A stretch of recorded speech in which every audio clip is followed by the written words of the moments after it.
चलिए friends, chapter 7 हम लोग पढ़ रहे हैं system of particles and rotational motion, और इसमें आज पढ़ रहे हैं vector product of two vectors. शुरू में हमने पढ़ा था डॉट प्रोडक्ट, जहां जब दो वेक्टर्स को मल्टीप्लाई करते थे तो आंसर में आई जे के नहीं आते थे। आई जे के ही से ही हमें डायरेक्शन की जानकारी मिलती है। तो dot product of two vectors जो था उसका आंसर स्केलर आता।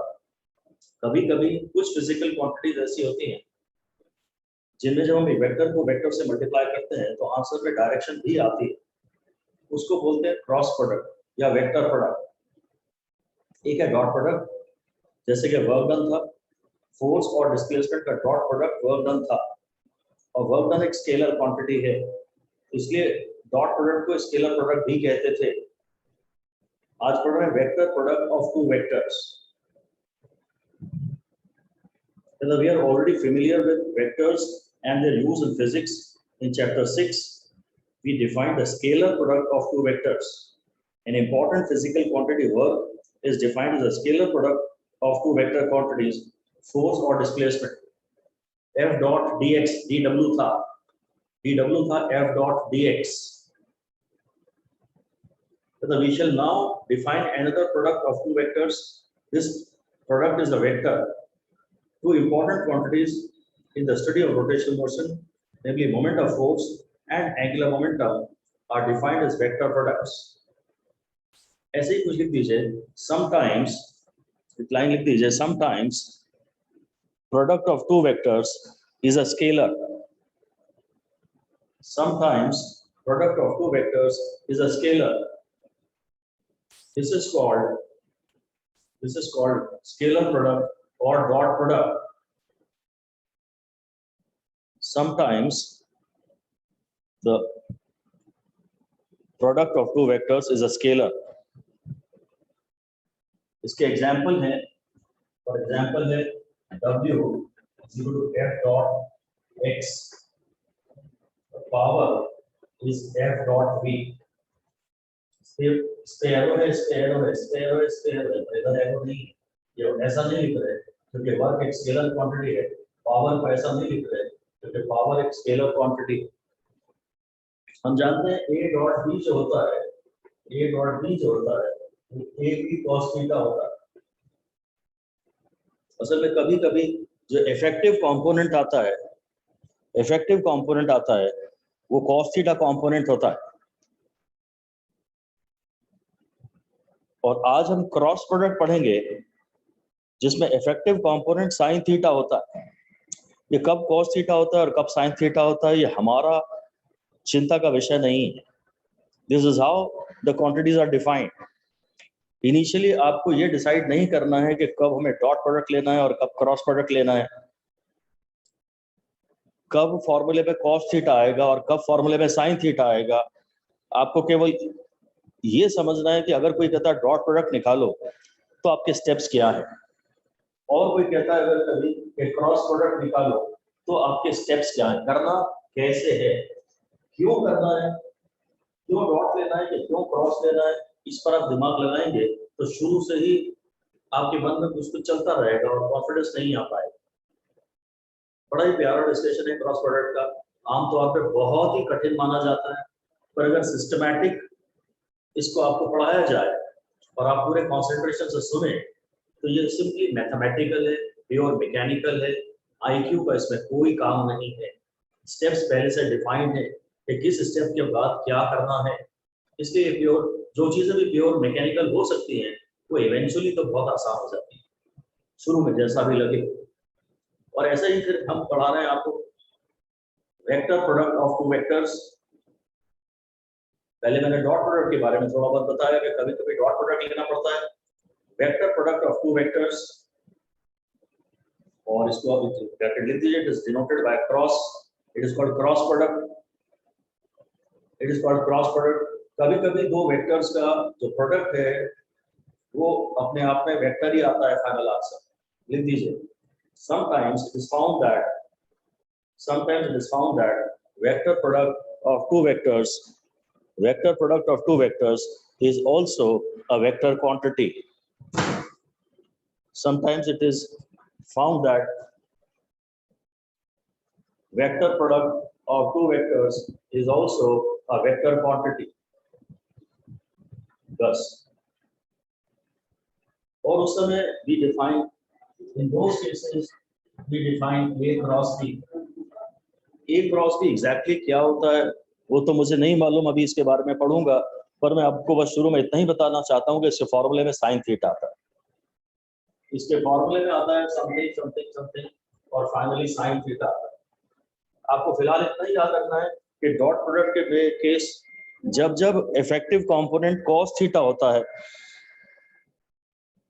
तो हम डॉट प्रोडक्ट लेते हैं, ऐसा लिख दीजिए when dot product and when cross product, when dot product and when cross product, और इस पे क्रॉस भी लगा दीजिए कि हम इस बात को पढ़ने में ज्यादा इंटरेस्टेड है नहीं, कब डॉट लेना है कब क्रॉस लेना है ये हम इसमें इंटरेस्टेड नहीं है, हमें तो बस ओबीडियंट स्टूडेंट बनना है कि कोई कहे तो कि डॉट लो, ए डॉट भी निकालो तो हम गलती ना करें, ए क्रॉस भी निकालो कोई कहे तो हम घबराएं ना। तो व्हेन डॉट या व्हेन क्रॉस में थोड़ा बहुत बता तो रहा हूं आपको, पर ये अभी समझ में नहीं आएगा आपके, और एक्चुअली समझना भी नहीं है। लिख दीजिए sometimes the effective component, sometimes the effective component is cos component. एक वेक्टर का दूसरा की डायरेक्शन में जो असर होता है कभी कभी वो इफेक्टिव होता है, एक वेक्टर की डायरेक्शन में जो दूसरे का कंपोनेंट होता है कभी कभी वो इफेक्टिव होता है। Then we take dot product, कभी कभी इफेक्टिव कंपोनेंट कॉस कंपोनेंट होता है, उस समय हम लोग डॉट प्रोडक्ट लेते हैं। And sometimes the effective component is the sign component, कभी कभी इफेक्टिव कंपोनेंट साइन कंपोनेंट होता है। ये उस चैप्टर की थ्योरी पढ़ के ही समझ में आएगा कि इफेक्टिव कंपोनेंट क्या है। इस चैप्टर के एंड तक मैं आपको और एग्जांपल्स दे पाऊंगा कि कब इफेक्टिव कंपोनेंट कॉज होता है और कब इफेक्टिव कंपोनेंट साइन होता है। ये लाइन आपके ज्यादा समझ में तो नहीं आ रही, पर थोड़ा सा मन आपका शांत हो जाएगा और आप एक्चुअल जो करना है उस पर फोकस शायद कर पाएंगे। कभी कभी इफेक्टिव कंपोनेंट साइन कंपोनेंट होता है, तो फॉर्मूले में साइन थीटा आता है, उसको क्रॉस प्रोडक्ट कहते हैं। अगर आप ये याद रख सकें कि डॉट प्रोडक्ट में कॉज आता है फॉर्मूले में और क्रॉस प्रोडक्ट में साइन आता है फॉर्मूले में, तो बहुत ही मदद हो जाएगी आपको। इसके एग्जीक्यूशन के, इसके सॉल्यूशन के स्टेप्स को फोकस करना है, इसके वाई पे नहीं। When dot product and when cross product ना सोचें तो आपका सीखना क्रॉस प्रोडक्ट आसान हो जाए, नहीं तो आप मेंटली इसके आगे बढ़ ही नहीं पाते कि यार ये क्यों कर क्यों रहे, क्यों प्लीज ना पूछें, आपने कही ऐसा बताओ करना क्या है, हम तैयार, क्यों हम आपसे पूछेंगे ही। इसके एग्जाम्पल लिख रहे हैं जैसा कि एनसीईआरटी ने कहा, examples of cross product. Number 1 moment of force, moment of force किसी को एनसीईआरटी आगे चल के टॉर्क कहेगी, TORQUE, moment of force, moment of force. इसका फॉर्मूला मैं अभी दे नहीं रहा हूँ, जब एनसीईआरटी में पढ़ाया जाएगा तभी दूंगा। मोमेंट ऑफ फोर्स ये एक वेक्टर क्वांटिटी होती है, और नंबर 2 एंगुलर मोमेंटम। हम दो क्रॉस प्रोडक्ट वाली चीजें अभी पढ़ेंगे। डॉट प्रोडक्ट के एग्जांपल्स हैं वर्क जो कि F डॉट x है, या पावर जो कि F डॉट v है, और क्रॉस प्रोडक्ट के एग्जांपल्स हैं मोमेंट ऑफ फोर्स यानी कि टॉर्क, और दूसरा एंगुलर मोमेंटम। एक था लीनियर मोमेंटम, एक था लीनियर मोमेंटम, यार वो तो वेक्टर ही क्वांटिटी थी तो ठीक है, पर मोमेंट ऑफ ये जो एंगुलर मोमेंटम है ये क्रॉस प्रोडक्ट होता है, बस इतना ध्यान रखना है। आप 5 स्टार लगा के यही लिख दीजिए शुरू से, इसी पे ज्यादा ध्यान दीजिए कि in dot product the formula has cos theta का। डॉट प्रोडक्ट में cos थीटा का टर्म होता है और क्रॉस प्रोडक्ट में sin थीटा का टर्म होता है। आपके तो काम की केवल चीज ये है, इस पर सारा फोकस रखो कि डॉट में क्रॉस और cos, क्रॉस में साइन, डॉट में cos, डॉट में cos और क्रॉस में साइन। आप केवल इस बात पर ध्यान दीजिए, बाकी सारा ध्यान हटा लीजिए। कभी कभी साइन थीटा आता है फॉर्मूले में, कभी कभी cos थीटा आता है फॉर्मूले में। आप इसको परेशान ना हो कि क्यों cos आ रहा है और क्यों साइन आ रहा है, कब cos आ रहा है और कब साइन आ रहा है, आपकी ज्यादा बड़ी चिंता यह होनी चाहिए। जब आप इसे सवाल इसे करने लगेंगे तो आपको ये सब समझ में भी आने लगेगा। पहले समझ में आए और फिर आप सवाल करें, ये कभी हो ही नहीं पाएगा। आप बैठे ही रह जाएंगे समझने के प्रयास में। पहले सवाल करना शुरू करें और फिर कभी अचानक खोपड़ी की बत्ती जल जाएगी कि हाँ अच्छा ये इसलिए होता है। ऑलराइट, चलिए अब हम पढ़ रहे हैं definition of vector product. The vector product of two quantities A and B is a vector C such that, तो पहले तो आप ये हेडिंग दे दीजिए, magnitude of cross product of two vectors, magnitude of cross product of two vectors।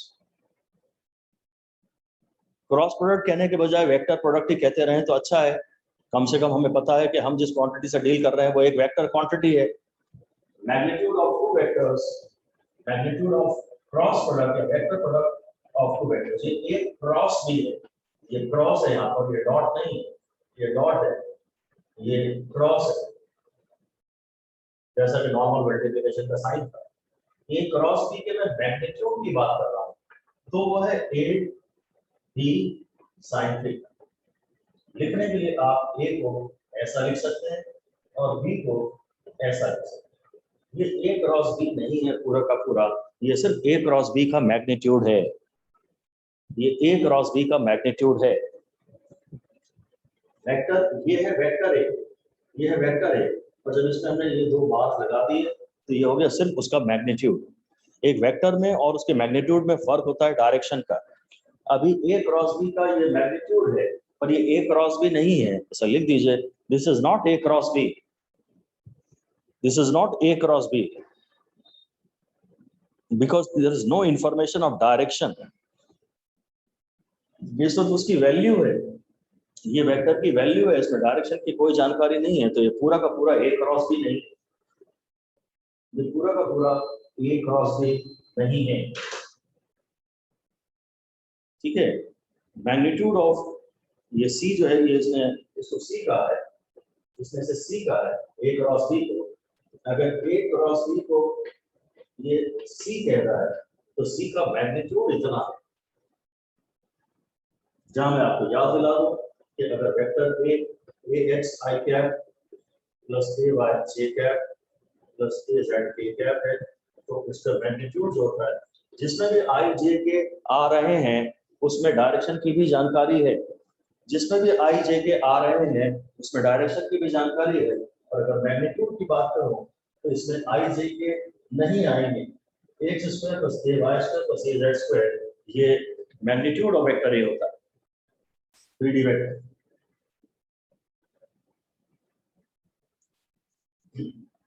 जिसमें भी i j के की, इसमें प्रॉब्लम अब ये रह गई, बस आपको याद करना है a क्रॉस b होता है a b sin थीटा, बस इतना ही। a डॉट भी होता है a b cos थीटा। आपको कुछ काम, ज्यादातर काम तो बस यही दो फॉर्मूले आएंगे कि a डॉट b होता है a b cos थीटा और a क्रॉस b होता है a b sin थीटा। परंतु a क्रॉस b होता है a b sin थीटा, ये अपने आप में कंप्लीट जानकारी नहीं। क्रॉस प्रोडक्ट है ही कठिन इसलिए क्योंकि इसमें i j के भी चिपकते हैं, डायरेक्शन भी चाहिए ना। आगे कह रहा है c is perpendicular to the plane containing a and b। ये बात भी काफी इंपॉर्टेंट है, शायद 5 स्टार देने लायक ही है, आप लिख दीजिए इस बात को कि ये cross b is equal to c। अगर a क्रॉस b c है, a क्रॉस b c है, then c will be perpendicular to both a and b। ये पाया जाएगा, हम अभी पढ़ेंगे कि c is perpendicular to a as well as b। c a के भी परपेंडिकुलर पाया जाएगा और b के भी परपेंडिकुलर पाया जाएगा। मान लीजिए ये a है और मान लीजिए ये b है, तो c यहाँ आएगा, c इसके भी परपेंडिकुलर पाया जाएगा a के, और c इसके भी परपेंडिकुलर पाया जाएगा b। c is perpendicular to a and c is perpendicular to b, so c is perpendicular to the plane containing a and b। ये अभी हमने प्रूफ तो नहीं किया, पर वो क्रॉस प्रोडक्ट की डायरेक्शन तो अब आना ही है धीरे धीरे, क्रॉस प्रोडक्ट की डायरेक्शन की बातें तो करनी ही है। सर क्रॉस प्रोडक्ट का मैग्नीट्यूड तो हमने सीख लिया, रट लिया, समझने की तो कोई अभी कॉलम था ही नहीं, रट लिया बिना कोई क्वेश्चन पूछे कि हाँ भाई ए क्रॉस बी का मैग्नीट्यूड होता है ए बी साइन थीटा। अब वो हमें डायरेक्शन के बारे में भी बात तो करनी होगी। तो ए क्रॉस बी का डायरेक्शन यहाँ आती है और ये उस प्लेन को जिसमें ए और बी कंटेन्ड है उस प्लेन के परपेंडिकुलर होती है। ऐसा ही एक क्वेश्चन लिख दीजिए आप कि if A is along x-axis, if vector A is along x-axis, if vector A is along x-axis and vector B, if vector A is along x-axis and vector B is along y-axis, vector B is along y-axis, then what are the possible directions of A cross B? What are the possible directions of A cross B? A cross B की possible directions क्या है? तो जवाब है कि भाई this will be perpendicular, A cross B will be perpendicular to both, perpendicular मतलब पहले तो ये लिखना पड़ेगा, पहले तो ये लिखते हैं plane containing vector A and vector B is xy plane। ये भी अच्छा क्वेश्चन है। Plane containing vector A and vector B, plane containing vector A and vector B is xy plane। हमको हो सके तो इस प्लेन को नाम देना ही चाहिए, ऐसा भी लिख दीजिए साफ साफ। इंपॉर्टेंट पॉइंट लिख दीजिए कि try if possible try to name the plane, if possible try to name the plane which contains, if possible try to name the plane which contains vector A and vector B। If possible, try to name the plane which contains vector A and vector B। अगर possible हो तो इस plane को नाम देने की कोशिश करें जिसमें वेक्टर A और वेक्टर B दोनों समाए। If possible, try to name the plane which contains vector A and vector B। अब ये अगर XY प्लेन है, एक वेक्टर X प्लेन में और एक वेक्टर Y प्लेन में, बड़ी काम की बात हो रही है, तो जरूर cross product will B along Z axis. लिख दीजिए cross product will B along Z axis. Cross product Z axis के अलोंग है क्योंकि उसे A और B दोनों के परपेंडिकुलर होना है। क्रॉस प्रोडक्ट Z एक्सिस के अलोंग है कि उसे A और B दोनों के परपेंडिकुलर होना है। हाँ, मुझे ये तो नहीं पता कि वो प्लस Z में है कि माइनस Z में है। लिख दीजिए it will be either, the direction of cross product will be either along plus Z axis और along minus Z axis. Cross product की डायरेक्शन या तो प्लस Z एक्सिस के अलावा होगी या माइनस Z एक्सिस के अलावा होगी। अगर A और B मिलकर XY प्लेन बना रहे हैं, अगर आप हो सके तो आप इनको नाम दीजिए कि A और B मिलकर कौन सा प्लेन बना रहे हैं। अगर XY प्लेन बना रहे हैं तो क्रॉस प्रोडक्ट Z एक्सिस के अलावा होगा, यानी K कैप के अलावा होगा, या तो प्लस के हो सकता है या माइनस के, ये भी लिख दीजिए। Here A is along I cap, X axis को हम लोग I cap कहते हैं। Here vector A is along I cap, vector B is along J cap, vector A I cap के along है, vector B J cap के along है, vector B J cap के along है, तो A cross B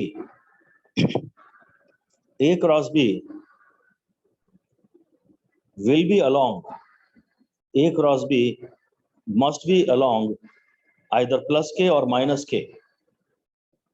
A cross B या तो plus K cap के अलाउंग होगी या माइनस K कैप के अलाउंग होगी। बात समझ में आई? A क्रॉस B along, जो A क्रॉस B है वो K कैप के अलाउंग होगा, ये प्लस K हो सकता है या माइनस K हो सकता है। हाँ शाश्वत बोलिए। यस सर, वो मैं कह रहा था कि ए क्रॉस बी का जो आपने मैग्नीट्यूड का, सॉरी, ए का मैग्नीट्यूड वाला फॉर्मूला बताया था, वो एक और बार लिख दीजिए, वो मैंने लिख नहीं पाया। वेक्टर किसी भी वेक्टर अगर b को इस तरह लिखा गया है 2y + 3j, तो हम लोग वेक्टर b का जो मैग्नीट्यूड लिखते हैं वो √2² + 3² लिखते हैं। अगर वेक्टर c है 3i + 4j -5k, तो वेक्टर c का जो मैग्नीट्यूड है तो 3 square plus 4 square plus minus 5 square Pythagoras theorem का एक्सटेंशन। ये x एक्सिस के अलोंग है और ये y एक्सिस के अलोंग है, तो इनका रिजल्टेंट 2 यानी x एक्सिस के अलोंग, i यानी x एक्सिस के अलोंग और j यानी y एक्सिस के अलोंग, तो ये रिजल्टेंट यही आएगा √2 स्क्वायर प्लस 3 स्क्वायर। और 3D ये 2D वेक्टर है, इसमें दो ही डायरेक्शंस की बात की गई है, ये 3D वेक्टर है, इसमें 3 डायरेक्शंस की बात की गई है।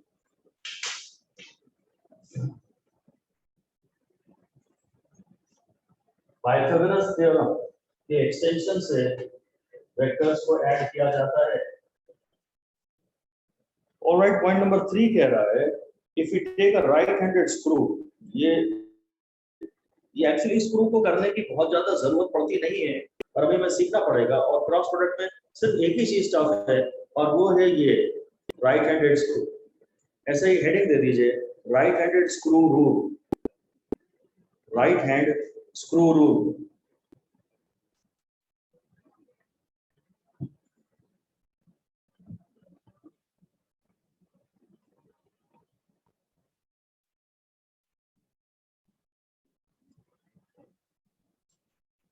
ये टफ है बट नॉट रिक्वायर्ड, लिख दीजिए tough but not much required.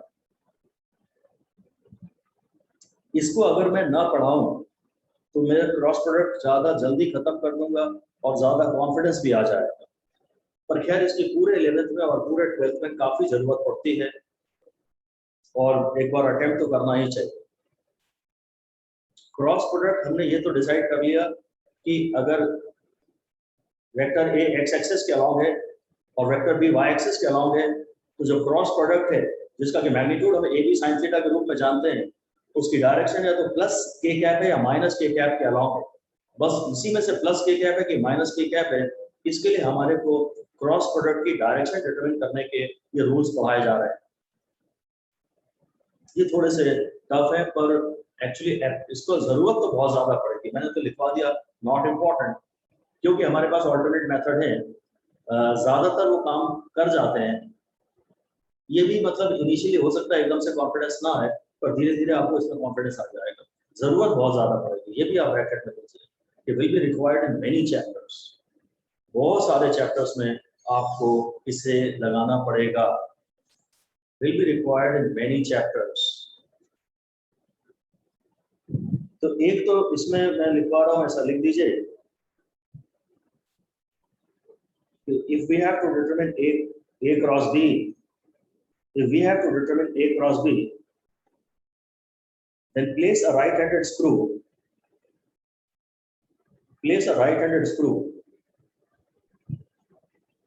perpendicular to the plane containing vector A and vector B. To determine A cross B, place a right-handed screw मतलब जो राइट हैंड से ऑपरेट होता है, इसको right hand से operate करते हैं। Place a right handed screw perpendicular to the plane containing vector A and vector B। A और B जिस भी प्लेन में है उसको आप पहले प्लेन बना लीजिए और फिर इसके राइट एंगल्स पर, इस प्लेन के राइट एंगल्स पे आप एक स्क्रू रखिए। इस प्लेन के राइट एंगल्स पे आप स्क्रू रखिए, यहाँ भी रख सकते हैं या नीचे रख, नीचे से भी ला सकते हैं। At the point of intersection of A and B,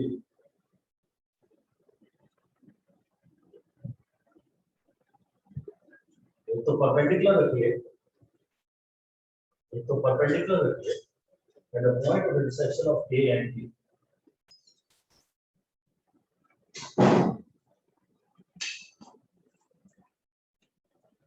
एक तो आप इसको परपेंडिकुलर रखिए और at the point of intersection रखिए, point of intersection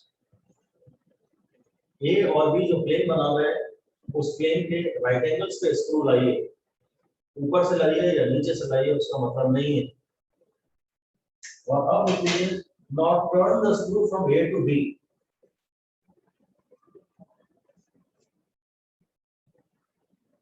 now turn the screw from A to B। अगर ये A है और ये B है तो स्क्रू को A से B घुमाइए। turn the screw from A to B. और फाइनल फैसला ये है कि डायरेक्शन ऑफ एडवांसमेंट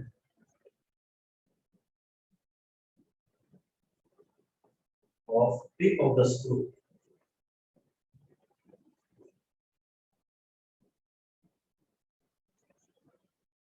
जो डायरेक्शन आपको चाहिए थी, that is the direction of advancement of the tip of the screw. इसे शायद दोबारा कभी एनसीईआरटी में इसका जिक्र किया नहीं जाएगा।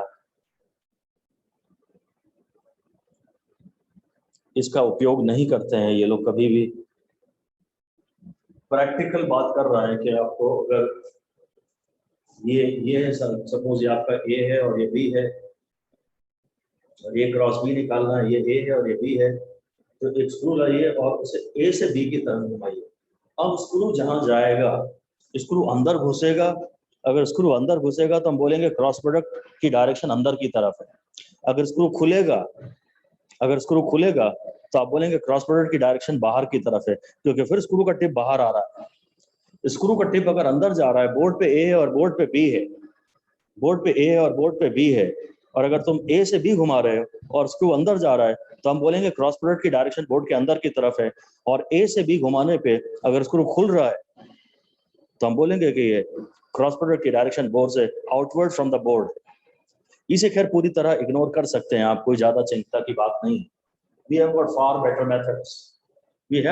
better methods. यहाँ बस स्क्रू गेज पढ़ा था, स्क्रू गेज में स्क्रू के रोटेशन की भी बातें होती थी, वही कुछ थोड़ी बहुत दिमाग में लाई जा सकती हैं।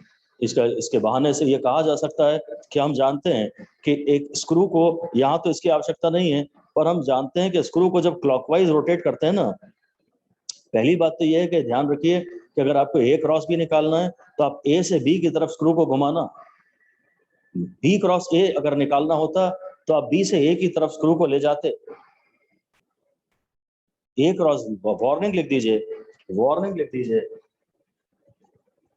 Remember that you have to carefully observe that, carefully check that we are calculating A cross B और B cross A। हम A cross B निकाल रहे हैं कि B cross A निकाल रहे हैं, या ये स्क्रू को हम A से B की तरफ घुमा रहे हैं कि स्क्रू को हम B से A की तरफ घुमा रहे हैं। ये जरा गड़बड़ मत कर देना, ये ध्यान से यहाँ गलती मत कर देना। अगर A क्रॉस B निकाल रहे हैं तो आपको A से B की तरफ एक एरो बनाइए और स्क्रू को भी एरो की डायरेक्शन में A से B की तरफ घुमाइए।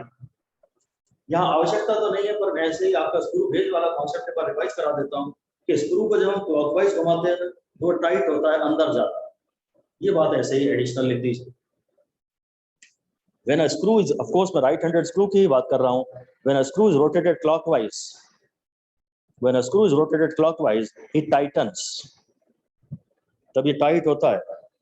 When a screw is rotated clockwise, it tightens, the tip goes inward। Screw को जब क्लॉकवाइज घुमाते हैं तो ये टाइट होता है और इसका टिप अंदर की तरफ जाता है।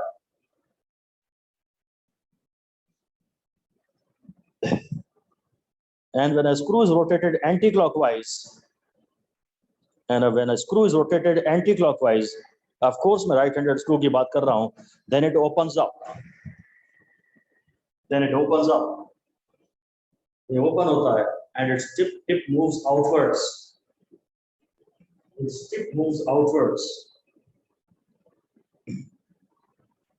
ये जो इसने ऑल्टरनेटिवली की बात की है ना, ये फिर भी ज्यादा काम का है। मतलब एक्चुअली दोबारा एनसीईआरटी जब भी बात करेगा इसी की बात करेगा। हमने ऊपर लिखा था राइट हैंड स्क्रू रूल, अब आप सिर्फ लिख दीजिए राइट हैंड रूल, हेडिंग दीजिए right hand rule to determine the direction of cross product, right hand rule to determine the direction of cross product.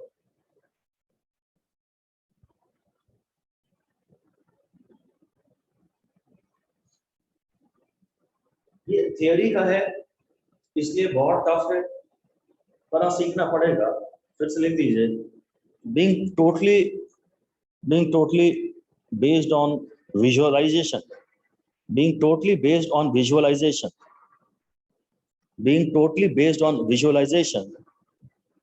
this method is initially very tough, कम से कम पिछली बार उसने हमको विजुलाइज करने के लिए एक object they दिया था, स्क्रू। स्क्रू को घुमाना ए से बी की तरफ, फिर ये सोचना है कि स्क्रू अंदर जा रहा है कि बाहर आ रहा है। अब तो शायद थोड़ा और भी ज्यादा एब्स्ट्रैक्ट है। अगर मैथमेटिकल होता, जैसा कि हम आगे पढ़ेंगे भी, तो आप देखिएगा चीजें बहुत ज्यादा आसान हो जाएंगी आपके लिए। अभी तो हर बार आपको विजुअलाइज करना पड़ेगा, और ये वाकई इनिशियली तो बहुत ही इरिटेटिंग लगता है, और केवल इसकी वजह से आपका कॉन्फिडेंस नहीं आता है। मेरी यही सलाह है कि मैं पढ़ाने जा रहा हूँ, इसको आप लिखेंगे तो ध्यान से सुनेंगे, समझेंगे, पर आपके साथ आपको सवाल इसके बिना भी बनने लगेंगे मोस्टली। सवाल अभी हम आगे इसका एक फाइनल कंक्लूजन बना लेंगे मैथमेटिकली, तो सवाल तो आपसे सारे बनने लगेंगे। तो इसको अगर आप शुरू में इग्नोर करेंगे तो आपको क्रॉस प्रोडक्ट अच्छा लगेगा। ये मेन क्रक्स है ही नहीं डिस्कशन का। डायरेक्शन निकालने के हमारे पास और भी मेथड है, और हमारा उससे काम फिलहाल चल जाएगा। मैं सीक्वेंस नहीं बिगाड़ना चाह रहा एनसीईआरटी के, नहीं तो मैं इसे छोड़ भी दूंगा। ये कह रहा है, इसका नाम है right hand rule for determination of direction of cross product. अब वो कह रहा है कि आप साहब फिर से करना, अगर आपको ए क्रॉस बी है तो ये कह रहा है राइट हैंड लीजिए, राइट हैंड लीजिए, राइट हैंड का ये पाम लीजिए, राइट हैंड पाम रूल भी कहते हैं इसे, राइट हैंड पाम रूल भी कहते हैं। तो ये जो लिटिल फिंगर है ना, इसको वेक्टर ए से अलाइन कर लीजिए। अगर आपको ए क्रॉस बी निकालना है, अगर ए क्रॉस बी निकालना है तो राइट हैंड लीजिए आप, ये लिटिल फिंगर वाली जो एज आ रही है, यहाँ तो एज आ नहीं रही, यहाँ तो एज वेज आ नहीं रही क्लियर कट, एज को वेक्टर ए पे रख दीजिए, और अब उंगलियों को वेक्टर बी की तरफ मोड़िए, कर्ल करिए। अगर वेक्टर ऐसे ही कुछ लिख दीजिए, ऐसे ही लिख दीजिए, फिर बात करते हैं। लिख दीजिए प्लेस, पहले तो लिख दीजिए एम है हमारा, एम है to determine a the direction of A cross B. देखिए aim to determine the direction of A cross B. ये मेथड आपको इवेंचुअली सीखना ही पड़ेगा। कभी कभी शायद इसके अलावा और कोई तरीका आपके पास होगा ही नहीं, फिर बाद में आप आसानी से सीख जाएंगे। अभी बहुत ज्यादा बॉदर ना करें। हमारा एम है ए क्रॉस बी डिटरमिन करना, तो अब आप लिख दीजिए कि place the palm of the right hand, place the palm of the right hand such that here lower edge of the palm containing the little finger, lower edge of the palm containing the little finger is aligned with vector A, right hand का palm ऐसा खोल के रखिए, right hand का palm खोल के रखिए। ये जो लोअर एज है इसको वेक्टर ए से अलाइन कर दीजिए। ए का एरो उधर है तो ये उंगलियां उधर पॉइंट करती हो, और ए का एरो उधर हो तो उंगलियां इधर पॉइंट करती हैं। ब्रैकेट में लिख दीजिए कि the fingers should open towards the arrow of vector A. ये वेक्टर ए का एरो है तो फिंगर्स भी पाम की उसी तरफ खुली। ये सारी चीजें एक ही डायरेक्शन में, सब एक डायरेक्शन में। अब ये मैथमेटिक्स नहीं है, ये एक्चुअली आपको करना पड़ेगा, इमेजिन करना पड़ेगा। अब सिर्फ मैथमेटिक्स ही केवल शॉर्ट होती है, इसमें तो हम हड़बड़ाहट का कुछ तो भी कर देते हैं, कुछ भी कर लेते हैं और हमें लगता है हम सही कर रहे हैं। ये काम तो बड़ा सिंपल है कि ए क्रॉस बी आपको निकालना है। चलिए ए और बी मैंने दोनों डिफाइन कर लीजिए। मैंने मान लिया मैंने ये फिक्स कर दिया कि ये ए है और ये बी है। तो अब मैं ये राइट हैंड का पाम लेता हूँ, ये लेफ्ट हैंड पे ए और बी बना लीजिए, लेफ्ट हैंड से ए और बी बना लीजिए, बोर्ड पे बना लीजिए, कॉपी पे बना लीजिए। अब ए को यहाँ लाइए, इससे मैच करा दिया आपने। ये ए है, ये ए और ये बी है। अगर ये ए है तो राइट हैंड को जो लोअर एज है जिसमें से लिटिल फिंगर गुजरती है वो ए की डायरेक्शन में रखिए, और अब इस उंगलियों को बी की तरफ कर्ल करिए। बस इतना ही अगली लाइन में लिख दीजिए। अगर इतना अपन ने कर लिया तो लिख दीजिए now curl the fingers of right hand towards B. Sir आप ये सेकंड बार में आपने जो बताया वो प्लीज फिर से समझा देंगे। अभी मैंने आपसे केवल ये कहा कि आप अपना जो राइट हैंड का जो पाम है, इसकी ये जो लिटिल फिंगर है, इसकी एज को ए से अलाइन करना है, बस इसको ए पे रखना है, और जो ए की डायरेक्शन है वहीं पर इन फिंगर्स की डायरेक्शन है। ए और बी इसने कुछ मुझे दिया हुआ है, ए और बी कहीं कहीं कुछ भी दिया हुआ है, ध्यान से देखें। अगर आप ए क्रॉस बी निकाल रहे हैं तो सारा फोकस ए पे रखें, आपकी नजर बी पे ना जाए, और इन उंगलियों को राइट हैंड के पाम को ए से लाके बस उसके ऊपर रख दे, खत्म। काम थोड़ा सिंपल है, बड़ा आसान है। राइट हैंड का पाम लीजिए और उसकी लोअर लिटिल फिंगर वाली एज को ए पे रख दीजिए। इसके बाद मैं कह रहा हूं कि अब आप उंगलियों को इसको रखे रखे इस अंगूठे को मूव मत करिए, इसके अबाउट फिंगर्स को कर्ल करिए बी की तरफ, ऐसा लिख दीजिए, without shifting the position of thumb, without shifting the position of thumb, thumb की पोजीशन शिफ्ट किए बगैर, without shifting the position of thumb, curl, C-U-R-L, curl the fingers of the right hand, curl the fingers of the right hand towards the other vector, vector B. Curl the fingers of right hand towards the other vector, vector B. अभी आपको इसे समझना नहीं है, इसे आपको initially रटना है। मैं बिल्कुल उल्टी बात कर रहा हूं आपसे, पर प्रैक्टिकल बात यही है। अभी आप सिर्फ रटिए, ज्यादा इमेजिन करने की कोशिश मत करिए। जब चीजें याद होंगी तो ही तो आप उन्हें अप्लाई कर पाएंगे। पहले याद करिए। याद ये करना है कि अगर ए क्रॉस बी निकालना है, अगर ए क्रॉस बी निकालना है, अगर ये ए है मान लीजिए और सपोज ये बी है और मुझे ए क्रॉस बी निकालना है, तो मैं पहले ये राइट हैंड का पाम दूंगा, वेक्टर ए को से इसको कोइंसाइड कराऊंगा, इसको वेक्टर ए से मैच कराऊंगा, इसकी उंगलियां भी ए की तरफ होंगी, और अब अंगूठे को घुमाए बगैर इसके इसी फिंगर्स के इसी राइट हैंड की फिंगर्स को बी की तरफ कर्ल करूंगा, बी की तरफ मोड़ूंगा।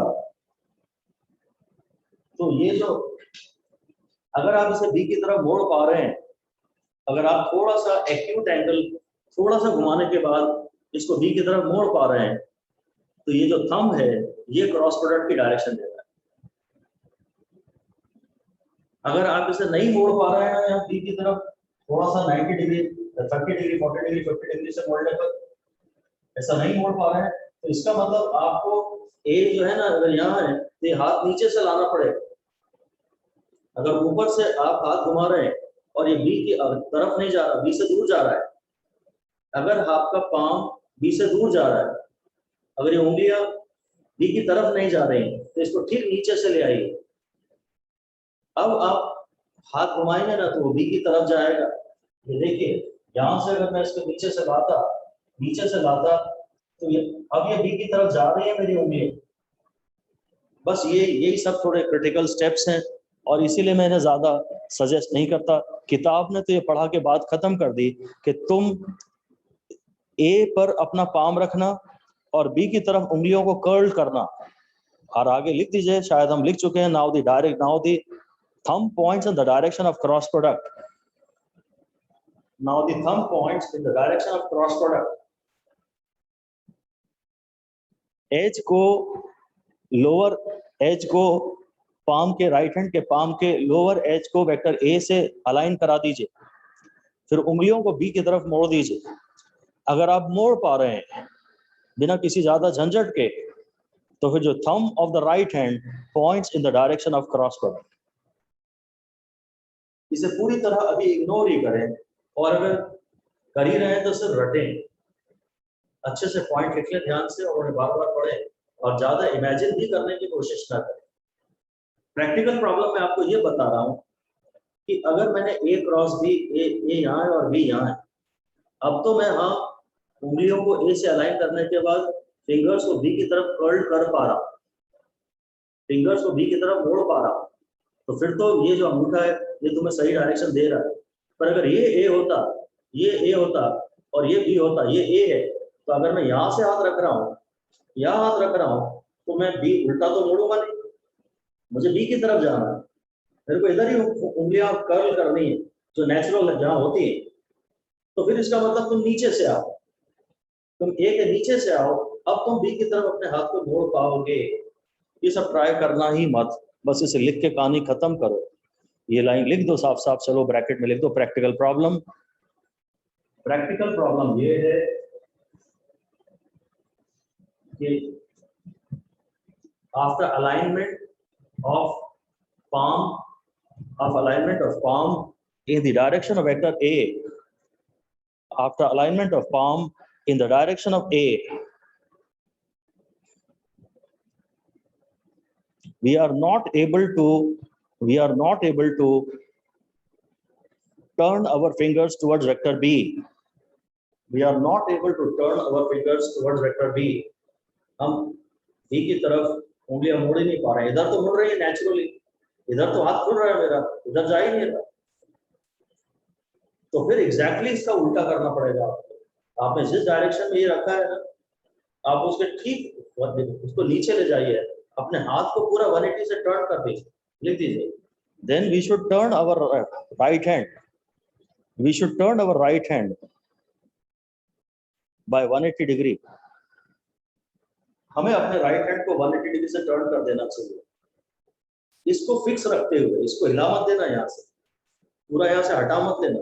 एक बार तुमने ये ए के अलाउंग रख लिया ना, तो इसको मत हिलाना, इसके अबाउट रोटेट करना, इसके अबाउट रोटेट करना है। ऐसा लिख दीजिए कि always keep the palm aligned in the direction of A,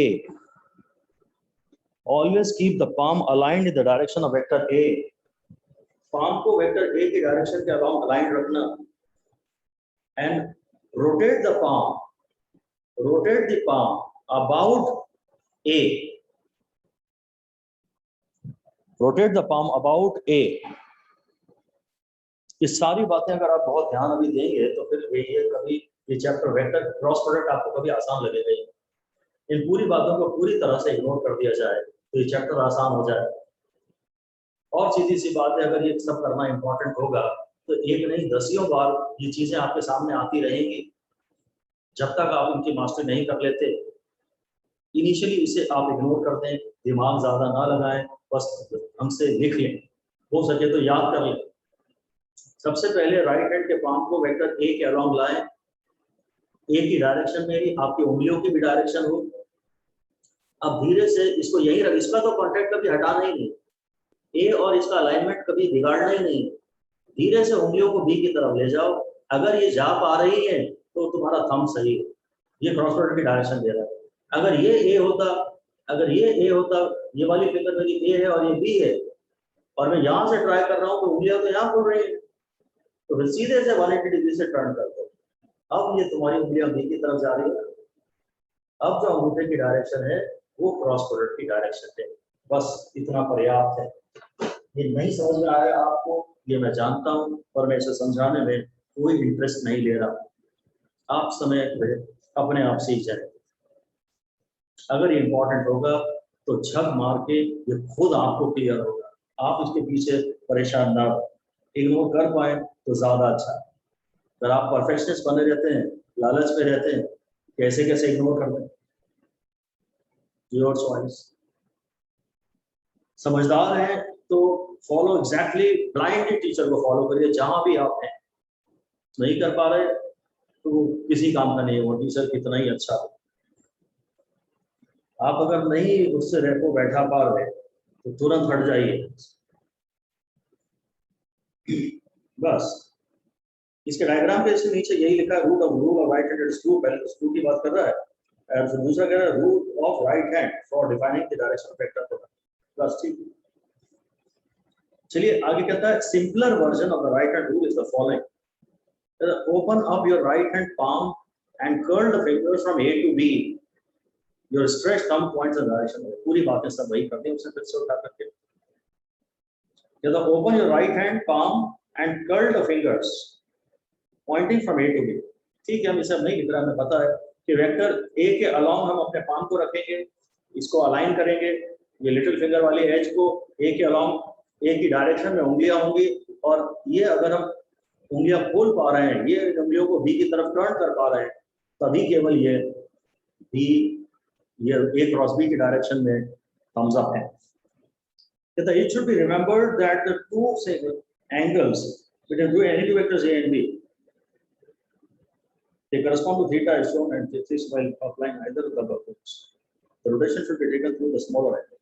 ये एक लाइन तो जरूर काम की है ही, लिख दीजिए, हेडिंग दे दीजिए, वेक्टर्स में पहले हमने पढ़ा है, हेडिंग दे दीजिए, angle between two vectors, angle between two vectors, ये A है और ये B है और ये एंगल थीटा है और ये angle 360 minus theta. The smaller of the two angles, A और B में एक एंगल ये भी और एक एंगल ये भी, the smaller of the two angles, smaller of the two angles is called angle between two vectors. ये जो स्मॉलर एंगल है इसी को हम एंगल लेते हैं, बड़े वाले एंगल को एंगल नहीं कहते हैं। जब हम रिजल्टेंट निकालते हैं under a square plus b square plus 2ab cos theta, तब इन कैलकुलेशंस में भी जो एंगल लिया जाता है वो लिया जाता है।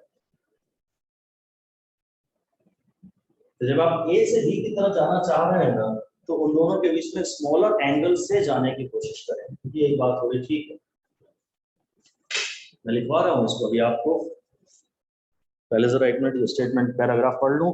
कहता है it should be remembered that there are two angles between two vectors A and B. A और बी के बीच में दो एंगल्स हैं, एक एंगल थीटा है और एक 360 माइनस थीटा है। While applying either of the above rules the rotation should be through the smaller angle. बस इतना ही लिख दीजिए आप, इस पे जरूर आप बड़ा बड़ा लिख दीजिए। Curled, the fingers should be curled, finger should be curled from A to B, from A to B,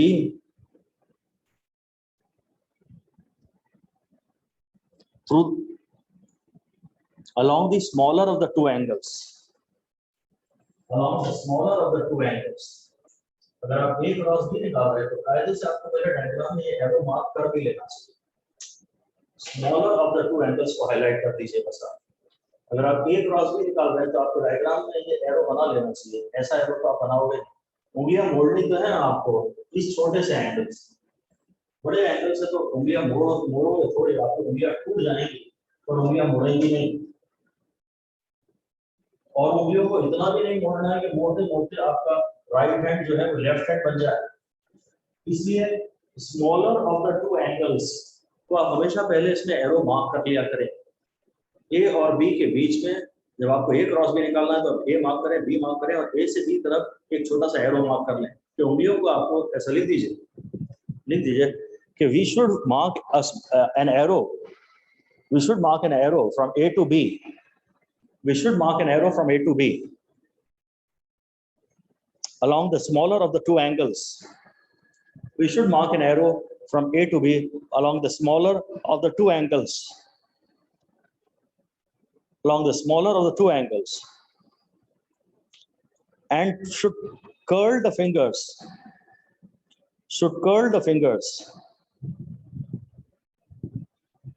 matching with this arrow, should curl the fingers matching with this arrow। ये अगर ऐसा है ना, ये एरो ऐसा है तो ये वाला जो मेरा हाथ का भी तो टर्न से एरो बन रहा है ना, ये इससे मैच करना चाहिए। ये जो हाथ का ये जो आर्क आ रहा है ये एरो से मैच करना चाहिए। उंगलियां हमेशा, आप मेरा एरो पहले एरो ऐसा था, अब मेरा एरो ऐसा हो गया, ये एरो ही तो जा रहा है, ये उंगलियां आपका एरो ही है, तो एकदम इससे एक्चुअली मैच करना चाहिए। यार हम इनमें से कुछ भी फॉलो करने वाले नहीं, इस पूरी बात को अगर आप समझदार हैं तो फिलहाल इग्नोर ही कर दें, इसके लिए परेशानी न हो, नहीं तो टॉपिक में आप असली बातें मैं कभी घुस ही नहीं पाऊंगा। इसे पूरी तरह इग्नोर ही कर दिया जाए, कभी भी इसे 1-2 महीने तक तो बिल्कुल ही ना पढ़ा जाए इसको। पूरे 2 महीने आप इसे छोड़ के ही चलें। जब 2 महीने आप देखेंगे कि सब सवाल तो आपसे बन रहे हैं, उसके बाद कभी आप इसे पढ़ लेना। किसी अगले चैप्टर में आएगा तो इसे टीचर आपको फिर से पढ़ाएगा ही पढ़ाएगा। कहते हैं आगे देखते हैं, because of the cross used to denote the vector product, it is often referred as cross product. Note that scalar product of two vectors is commutative आप बस एक लाइन डैश करके लिख दीजिए, एक स्टार लगा दीजिए, तो आपको डायरेक्ट जवाब दे दीजिए A dot B is equal to B dot A, scalar product obeys commutative law. Scalar product obeys commutative law, but A cross B is not equal to B cross A. So the cross product does not obey commutative. हाँ, ये भी अच्छा काम का है आपकी। जो A cross B है वो B क्रॉस A नहीं होता है। मेरे ख्याल से इस बात पे 3 स्टार दिए जाएं। डॉट प्रोडक्ट में तो आप ऑर्डर को रिवर्स कर सकते हो, यहाँ order can be reverse. Cross product में order can not be reverse. Dot product में जब कोई डायरेक्शन है ही नहीं, जहां कोई डायरेक्शन है ही नहीं, वहां तो फर्क नहीं पड़ता, पर जहां डायरेक्शन है वहां ए क्रॉस बी करोगे तो अलग डायरेक्शन आएगी, बी क्रॉस ए करोगे तो अलग डायरेक्शन आएगी। बस इसको ऐसे ही डायरेक्ट मान लिया जाए कि हाँ ऐसा होगा। कोई डायरेक्शन है, कहता नोट एक डॉट लगा के उसने लिखा note that scalar product of two vectors is commutative as said earlier a dot is equal to b dot a, but the vector product however is not commutative, that is a cross b is equal to b cross a। तो ये सब इसके बारे में लिखा जा सकता है, आगे शायद हम पढ़ेंगे। तो a क्रॉस b है ना, तो a क्रॉस b है is equal to minus of b cross a। हाँ ये अच्छा है पॉइंट, अच्छा इस पे 4 स्टार दिए। तो a क्रॉस b होता है और जो b क्रॉस a होता है इसके सिर्फ डायरेक्शन ऑपोजिट होती है। अगर ये a है और ये b है तो थोड़ा डिटेल में नहीं जाता। अगर ये सपोज a क्रॉस b आ रहा है तो जो b क्रॉस a आएगा ना वो यहाँ आएगा, तो एग्जैक्टली ऑपोजिट डायरेक्शन में होता है। लिख सकते हैं कि a cross b is equal in magnitude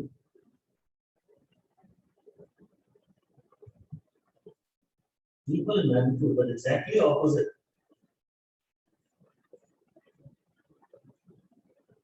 in direction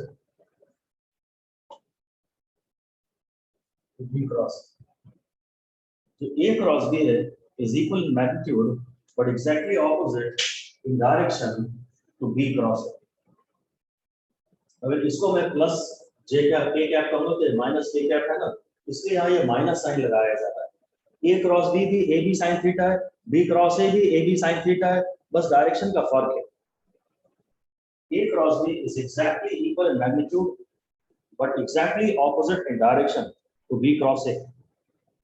फिर स्टार लगा के कुछ कह रहा है कि another interesting property of vector product is behavior under reflection, taking the plane mirror x हो गया minus x, y हो गया minus y, z हो गया minus z, result all the components of vector change sign। Thus A minus A हो जाएगा, b minus B हो जाएगा। What happens to a cross b after reflection. तो ये सब बेकार है, छोड़ दीजिए, मत करिए। Thus a cross b does not change sign under reflection। ये मैं कुछ भी नहीं पढ़ाना है, इंटरेस्टेड हूँ। वो कह रहा है यार तुम अगर दोनों ही वेक्टर्स को नेगेटिव डायरेक्शन में ले लो, a की जगह माइनस ए ले लो और b की जगह माइनस बी ले लो, तो फर्क थोड़ी पड़ेगा। तुम एक लाइन ये लिख सकते हो कि इन अ क्रॉस प्रोडक्ट, काम की बात मैं ये लिखवा सकता हूँ कि in a cross product when one of the vectors is reversed, in a cross product when one of the vectors is reversed, then the direction of cross product also reverses। The direction of cross product also reverses। अगर एक ही vector को reverse करोगे यानी उसमें minus sign लगा दोगे तो direction of cross product reverse हो जाएगा। But when both the vectors are reversed, a cross b में दोनों ही वेक्टर को जब आप रिवर्स कर दोगे, then the direction of cross product does not change। एक स्टार में दे रहा हूं इसमें, दिखने में तो ऐसा लगता है बड़ा अच्छा पॉइंट है, पर हमें इनकी प्रॉब्लम आएगी नहीं। ऑटोमेटिकली हमारे पास बड़े सुंदर मैथमेटिकल रूल आने वाले हैं अभी तक सब मैंने बकवास ही की है, पूरा कचरा पढ़ाया है अभी तक। मैं फाइनली स्टेटमेंट रिवाइज कर रहा हूँ कि अगर एक वेक्टर को रिवर्स कर दोगे तो ए क्रॉस बी की डायरेक्शन रिवर्स हो जाएगी, और अगर दोनों ही वेक्टर को रिवर्स कर दोगे तो माइनस ए इंटू माइनस बी हो जाएगा, तो प्लस ए क्रॉस बी ही तो होगा। If the direction of both the vectors is reversed, then the direction of cross product remains unchanged. फिर एक बस डैश करके लिख दीजिए, ये भी इंपॉर्टेंट नहीं है कि both scalar and vector products obey distributive law. Distributive law तो सभी obey करते हैं। A into B plus C है, ये A dot vector B plus vector C है, तो ये A dot vector B है plus A dot vector C है। डिस्ट्रीब्यूट A को B में भी डिस्ट्रीब्यूट किया, A को C में भी डिस्ट्रीब्यूट किया। अगर ये A cross vector B plus vector C है, तो ये खोल देने के बाद A cross B plus A cross C हो जाए। हाँ, हमें इनकी जरूरत पड़ती तो है, पर हम ये नेचुरली कर लेते हैं, ज्यादा परेशान हुए बगैर। ये अलग से नहीं भी पढ़ाए जाते तो हम इन सवालों को अपने आप सही कर लेते। मैं इस पे भी स्टार नहीं दे रहा हूँ कि ये कम्यूटेटिव लॉ तो ओबे नहीं करता है। चलिए ये भले लिख सकते हैं कि cross product does not obey commutative law. Cross product commutative law को ओबे नहीं करता है, बट ओबेज डिस्ट्रीब्यूटिव लॉ।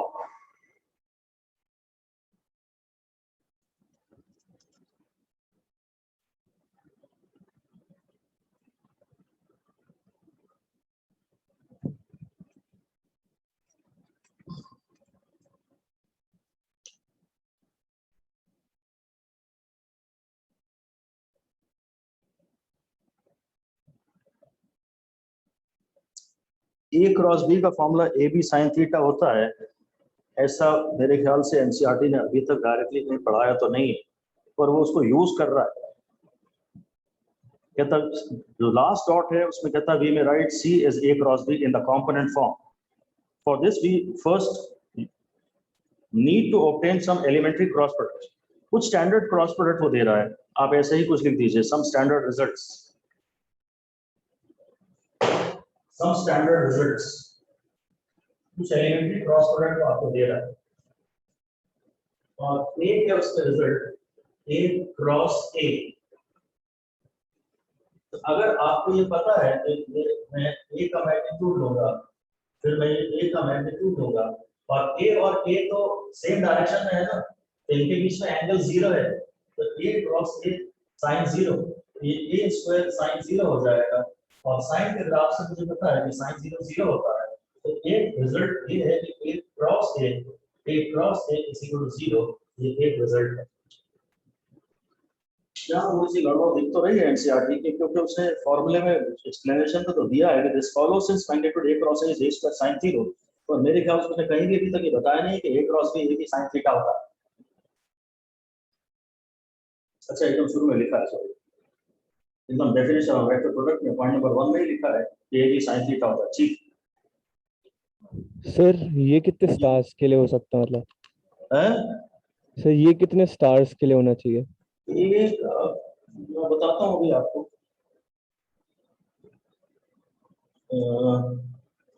इसको आप बड़े आराम से डिराइव तो कर सकते हो कि ए क्रॉस ए होता है ए साइन 0, मतलब ए क्रॉस बी होता है ए बी साइन थीटा।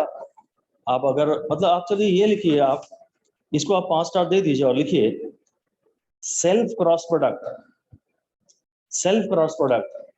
इज 0। ए का ए से क्रॉस प्रोडक्ट 0 है।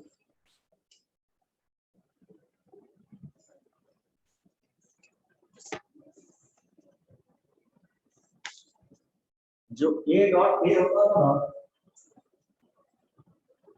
अब असली बातें अभी बिगिन हो गई, जिससे आपके लिए क्रॉस प्रोडक्ट बहुत ही ज्यादा आसान हो जाएगा। इडियोटिक बातें खत्म हो चुकी है। ए डॉट ए होता था ए cos 0, और cos 0 होता था 1, तो सेल्फ डॉट प्रोडक्ट होता था ए स्क्वायर, और सेल्फ में ही क्रॉस कर लोगे, सेल्फ में ही मर जाओगे लड़ भिड़ के, तो तुम्हारा क्रॉस प्रोडक्ट हो जाएगा 0। हम एक लाइन पढ़ते थे कि डॉट प्रोडक्ट में बोलते थे परपेंडिकुलर वेक्टर्स का डॉट प्रोडक्ट 0 होता है। लिख दीजिए एक लाइन, इंपॉर्टेंट लाइन बना दीजिए, फिर से 5 स्टार दे दीजिए, और लिखिए dot product of perpendicular vectors is 0। अगर परपेंडिकुलर वेक्टर्स हैं तो उनका डॉट जीरो है, परपेंडिकुलर वेक्टर्स जा रहे हैं तो शायद दोबारा कभी मिलेंगे नहीं। परपेंडिकुलर वेक्टर्स का डॉट जीरो है और पैरेलल वेक्टर्स का क्रॉस जीरो है, ये कहीं क्रॉस बना ही नहीं रहे। लिख दीजिए parallel vectors, cross product of parallel vectors is zero, cross product of parallel vectors is zero. याद करने के लिए लिख सकते हैं because they do not form a cross. Cross product of parallel vectors is zero because they do not form a cross.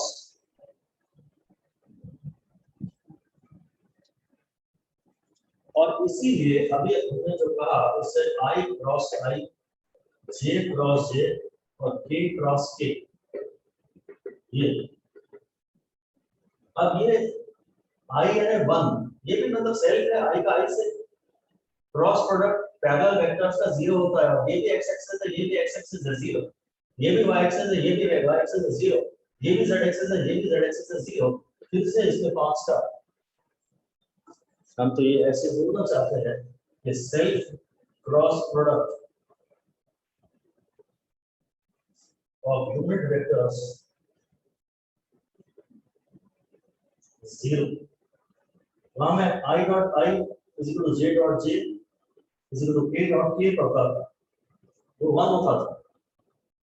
वहां को करते थे self dot product of unit vectors is 1। ये सब हम theta is equal to 0 degree वाले बात कर रहे हैं। तुम 1 1 sin 0 ले रहे हो और sin 0 is 0, sin 0 is 0, cos 0 is 1, sin का ये ग्राफ है और cos का ये ग्राफ है। ये बस अगर आपको याद रह गए तो क्रॉस प्रोडक्ट बहुत आसान होने वाला है। सेल्फ वाले टर्म क्रॉस में मर जाते हैं, सेल्फ वाले टर्म क्रॉस में मर जाते हैं। पूरी बात ये हो गई, पूरी बात ये हो गई। समरी में आप लिख लीजिएगा ये क्रॉस K भी 0, I क्रॉस I भी 0, J क्रॉस J भी 0, K क्रॉस K भी 0। बहुत इंपॉर्टेंट बात है, बहुत इंपॉर्टेंट बात है। और सिर्फ इतनी सी जानकारी ही करीब करीब आपको चाहिए न्यूमेरिकल बनाने के। सिर्फ इतनी सी ही जानकारी आपको चाहिए।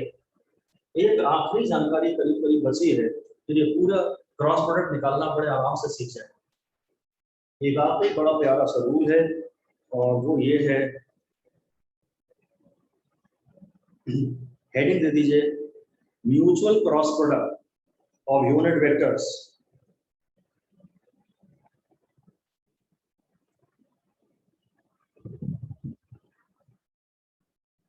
Mutual cross product of unit vectors. मैं I क्रॉस J निकाल रहा हूँ, J क्रॉस K निकाल रहा हूँ और K क्रॉस I निकाल रहा हूँ। तो बेसिकली तो ये 1 1 sin 90 है, 1 into 1 into sin 90। ये वाला जो इंटू है ये क्रॉस नहीं है, सब नॉर्मल है। जब तक इसके वेक्टर्स का साइन नहीं लगा है तब तक ये, जब ये वेक्टर का साइन लगा है तो ये क्रॉस है, वरना ये नॉर्मल इंटू है, ये क्रॉस नहीं है। सिर्फ वेक्टरों के बीच में ध्यान देते हैं कि डॉट है कि क्रॉस है, अपना नॉर्मल मल्टीप्लिकेशन। इसका मैग्नीट्यूड 1 है, ये भी यूनिट वेक्टर है और I और ये x एक्सिस और ये y एक्सिस है, तो इनके बीच में एंगल 90 है, sin 90 होता है 1, तो ये भी 1 और ये भी 1। बस अब तो पूरी क्रॉस प्रोडक्ट की असली कहानी अब हम पढ़ने वाले हैं। अब तक हमने जो पढ़ा था सब कचरा था, सिर्फ यही फाइनल बातें अगर आपको याद हैं तो बेहतरीन सवाल आपसे बनेंगे। सवाल तो मस्त बनेंगे, थोड़ा कम पढ़िए, ज्यादा पढ़ेंगे तो सवाल नहीं बनेगा।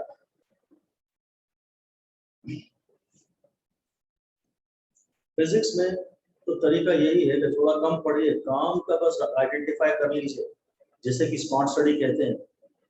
थोड़ा आजू का छाट लीजिए, थोड़ा बाजू का छाट लीजिए, क्रक्स पकड़ लीजिए। ये अगर आपको याद हो तो इसको याद कराने का तरीका ये है कि अगर साइक्लिक ऑर्डर में आप I J K को लिख लें, साइक्लिक ऑर्डर में ऐसा बना लीजिए, clockwise order, clockwise cyclic order में आप इसे लिख लीजिए, तो किन्हीं भी दो का क्रॉस प्रोडक्ट अगले के पॉजिटिव वैल्यू के बराबर आता है। आई क्रॉस जे की डायरेक्शन आएगी और वो प्लस के होगी, जे क्रॉस के की डायरेक्शन आएगी और वो प्लस आई होगी। अच्छा मैग्नीट्यूड तो हो गया वन, तो थोड़ा आई क्रॉस जे होगा, आई क्रॉस जे होगा सॉरी के, मैग्नीट्यूड तो वन है पर डायरेक्शन तो है ना, और जे क्रॉस के की डायरेक्शन आई और के क्रॉस आई की डायरेक्शन है जे है। बस ये आपको फिर 5 से भी ज्यादा स्टार लगाने चाहिए आपको, ये असली चीज है, ये असली चीज है। 5 स्टार लगा दीजिए और उसमें 5 बार लिख दीजिए most important discussion of this chapter. इस क्रॉस प्रोडक्ट का ये गॉड है, क्रॉस प्रोडक्ट का ये गॉड है। इसको प्रूव करना हो तो मुझे यही सब समझाना पड़ेगा, ऐसे हाथ बार बार घुमाते रहना पड़ेगा, ये ऐसा कभी कुछ ऐसा करूंगा, वो हो नहीं पाता। इसको रट लो तुम तो बस तुम्हारा काम सारा सॉल्व हो जाएगा, तुम्हारा सारा काम सॉल्व हो जाएगा। तो मैं लिखवा देता हूँ कंप्लीट समरी, तुम्हारा इससे काम चल जाएगा। कंप्लीट समरी ये है कि a cross a is equal to 0, i cross i, j cross j, k cross k, ये सब 0। ये कंप्लीट समरी है। i cross k is equal to i cross j, sorry i cross j is equal to k, या i j के यहाँ बना लेता हूँ। i क्रॉस j जो है वो k है, j क्रॉस k जो है वो i है, और जो k क्रॉस i है,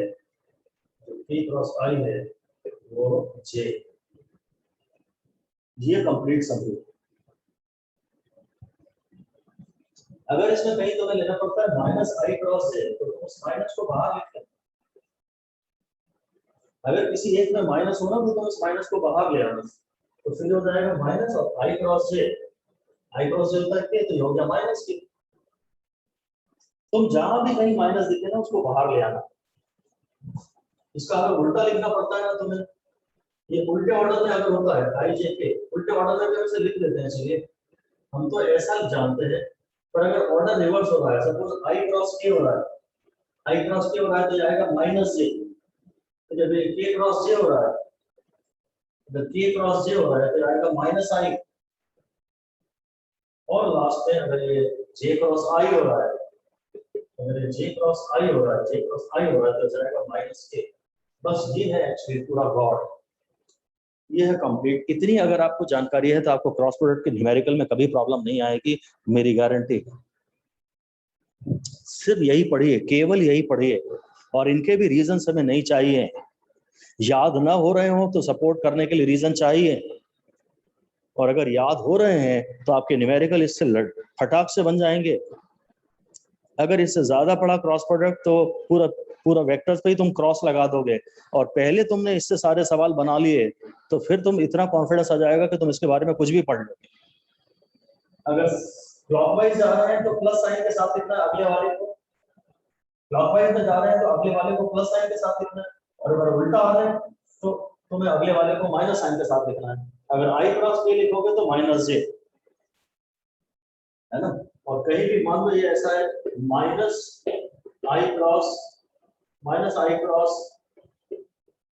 माइनस ए, तो पहले तो माइनस माइनस को प्लस बना दो, जो नॉर्मल माइनस का करते हो वो करो, और फिर आई क्रॉस के तुम्हारा आता है माइनस जे, उसको लिख लो। तुम आई को रिवर्स करके माइनस आई करने की इमेजिन कोशिश मत करो, इस माइनस को तुम अलग बिल्कुल बाहर ले आओ, और माइनस का जो करते हो वो करो। फिर तुम देखोगे क्लॉकवाइज में जा रहे हो कि एंटी क्लॉकवाइज में जा रहे हो। अगर तुमने ये रट लिया तो सवाल बनेगा ही बनेगा। मैं पढ़ता हूं, कहता note that the magnitude of I cross J is sin 90 और 1 since I and j both have unit magnitude and the angle between them is 90, तो I cross j होगा वो 1 sin 90 होगा।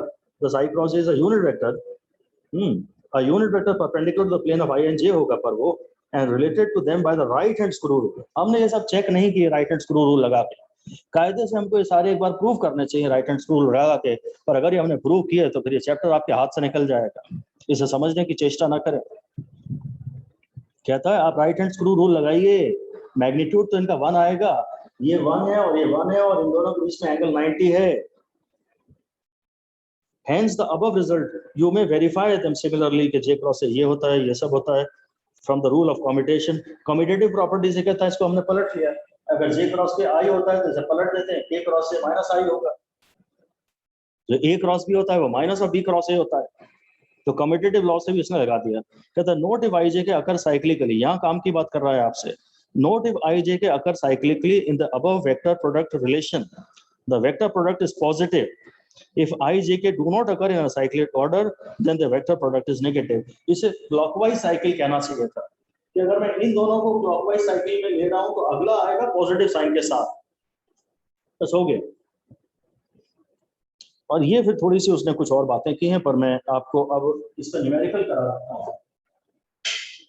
यहाँ मेरे हिसाब से क्रॉस प्रोडक्ट का डिस्कशन समाप्त हो चुका है, क्रॉस प्रोडक्ट का डिस्कशन समाप्त हो चुका है। मैं सिंपल आपसे जैसे कह रहा हूँ, ए है मान लीजिए 3 है 3i और बी है 5i minus 4k plus 3j ऐसा, और आपको बी क्रॉस ए निकालना है सपोज, तो 5i minus 4k plus 3j cross 3i। इसमें आप डिस्ट्रीब्यूटिव लॉ लगा दीजिए, 5 3 is 15 i cross i minus 4 3 is 12 a cross i plus 3 3 is 9 j cross i। और अब इसको साथ में बैठा के रख लीजिए i j k को।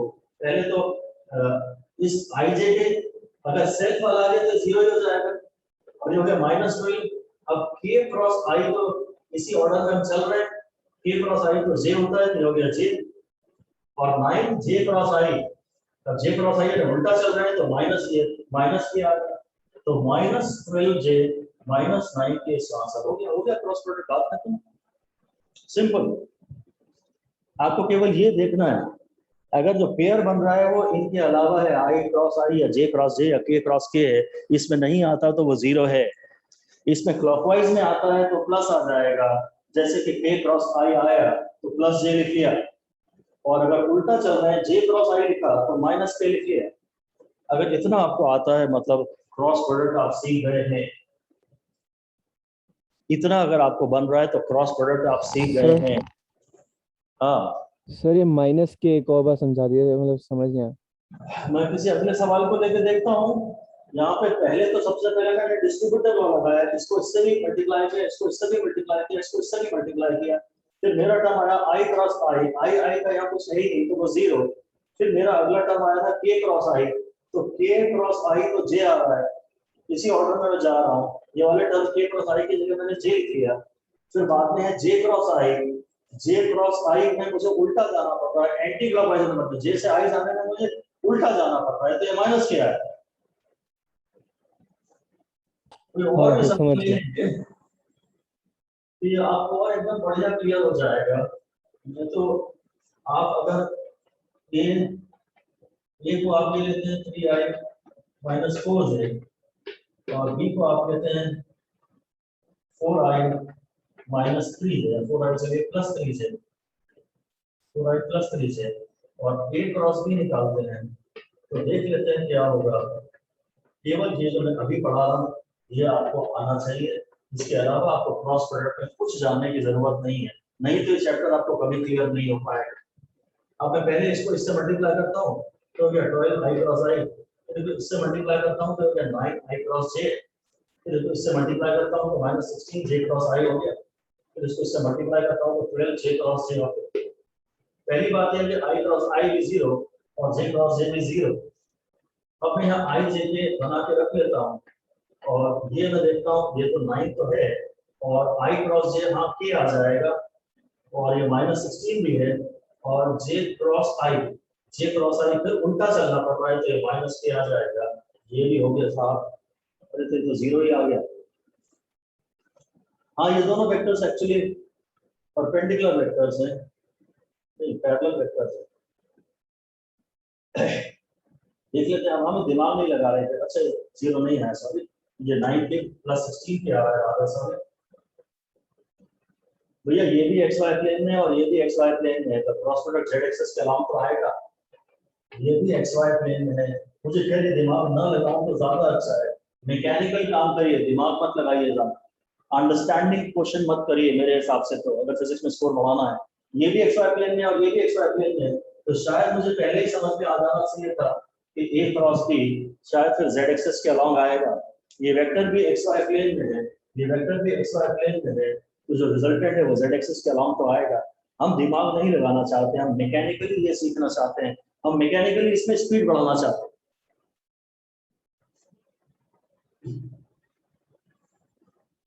इतना अगर आप इसकी प्रैक्टिस केवल करिए, केवल इसकी प्रैक्टिस करिए, केवल साइड में ये बनाइए और सीधा जाइए तो प्लस, उल्टा जाइए तो माइनस, और अगर कोई और पेयर बन रहा है तो उसे जीरो लिख दीजिए, i क्रॉस i जीरो और j क्रॉस j जीरो। इसका मतलब आप जो एग्जाम में आएगा क्रॉस प्रोडक्ट उसे सीख चुके हैं। यहाँ पर एक मैट्रिक्स उन्होंने बना के दी है, तो इसमें भी हाँ अच्छा मैट्रिक्स बनाई तो है। चलिए मैं थोड़ा बहुत पढ़ लेता हूँ, थोड़ी सी बात और कर लेते हैं, हालांकि इसकी जरूरत नहीं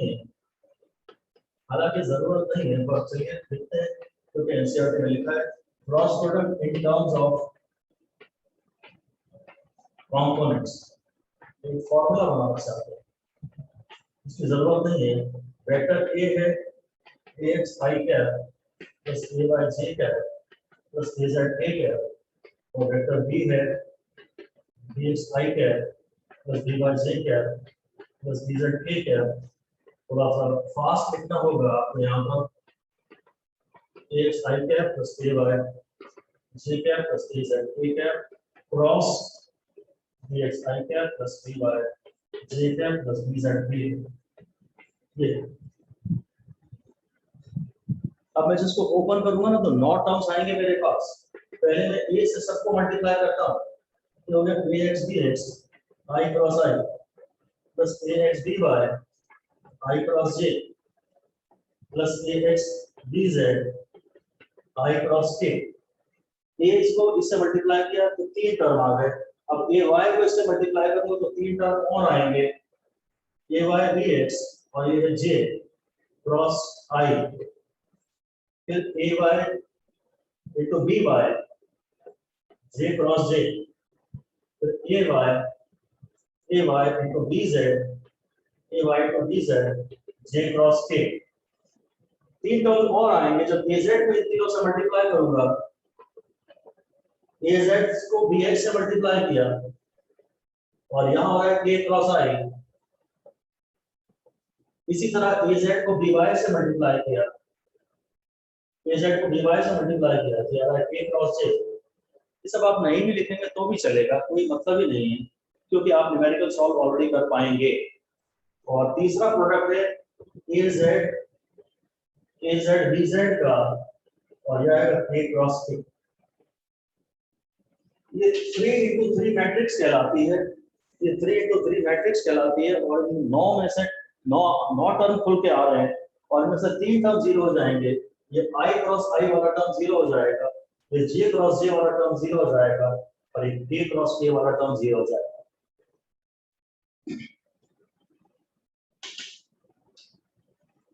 फिर मैं i j को कुछ लिख पाऊंगा, मैं यहाँ लिख पाऊंगा, मैं यही लिख देता हूँ, पूरा किया हो गया।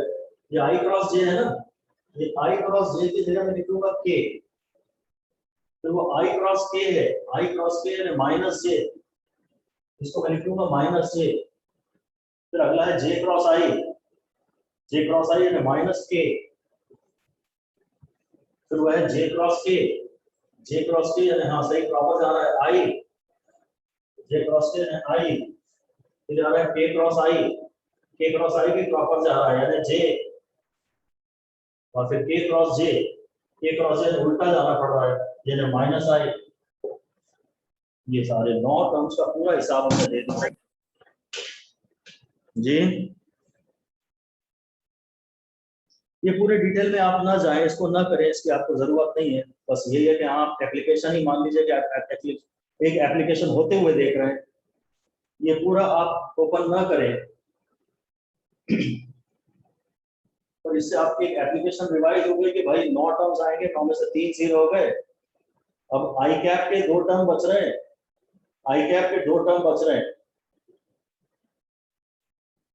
और जे कैप के 2 टर्म बचेंगे और के कैप के 2 टर्म बचेंगे।